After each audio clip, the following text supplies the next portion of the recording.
In this video, I will be talking about part of my setup and doing a short review on some of the products that I use. The first product I will be talking about is the Razer Blackwidow Chroma keyboard.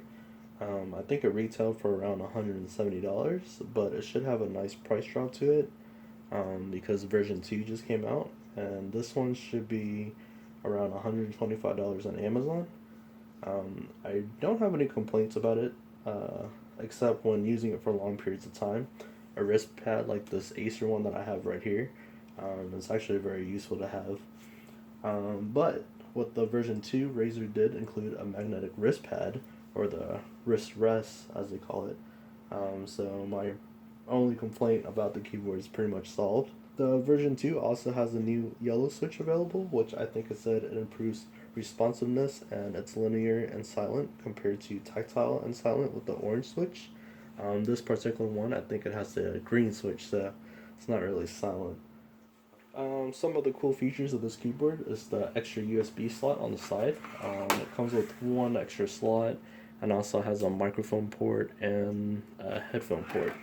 So it's pretty useful if you want to plug in basically a flash drive or anything quickly, or maybe your headphones instead of going all the way to the back of your computer. Or the other cool features of this keyboard is obviously the RGB for the Chroma edition. So with the the Razer Synapse app, you could choose the different effects like the wave as you see right here.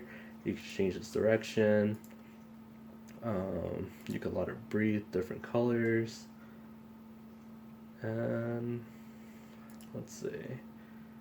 It's also reactive, where you click a key, that'll light up. There's also different profiles and stuff that you could choose. Make your own profile for it. You could go online, search up other people's profiles that they already saved, and you could use those features. I actually saw some profiles that goes with the beat of the music, which is pretty cool. Also, some of the interesting things about this keyboard is that if you go into like certain games like H1Z1, there's different profiles that the games already have on there, so it'll change the lighting and everything for that particular game, which is also pretty cool. I did have custom profiles, but sometimes when you update the Razer app, it'll delete your profile and you have to reload it. It's not too much to do, but it's not too bad. Let's see. This keyboard also has the dedicated gaming mode option, which is right up here. It basically just blocks like the Windows key, and it has a couple other things that won't exit you out in the middle of gameplay, which is pretty helpful. There's with this edition, there's also the 5 macro keys where you could program and add your own things to it, which is also pretty cool.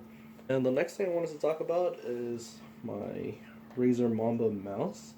This is the tournament edition. I think the main difference between this one and the regular edition, well, besides the price point of this one being around 85 and the other one 150, is the wireless feature.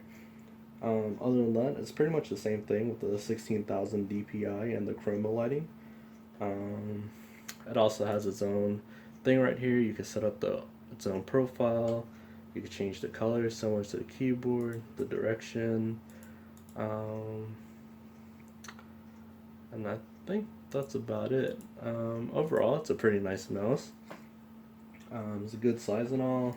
It's pretty light, actually. That's maybe my only complaint about it.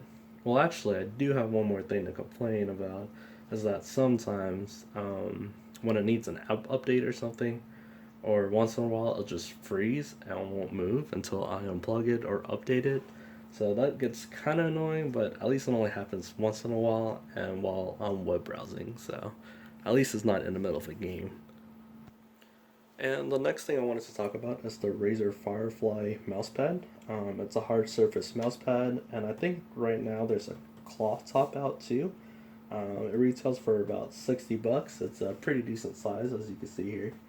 It has similar customization settings as the mouse, and a couple of other settings, which I think is pretty cool, is the reactive setting. So basically whenever you click on the mouse, and it'll just light up and you can change the color of it. So that's pretty neat too. And that's pretty much it. As a whole set, I think it looks really nice together, and that's pretty much the reason I got it. Anyway, so that's it for this video. Be sure to subscribe for the next video where I talk about my Razer desktop case, my headset, and basically the rest of my setup.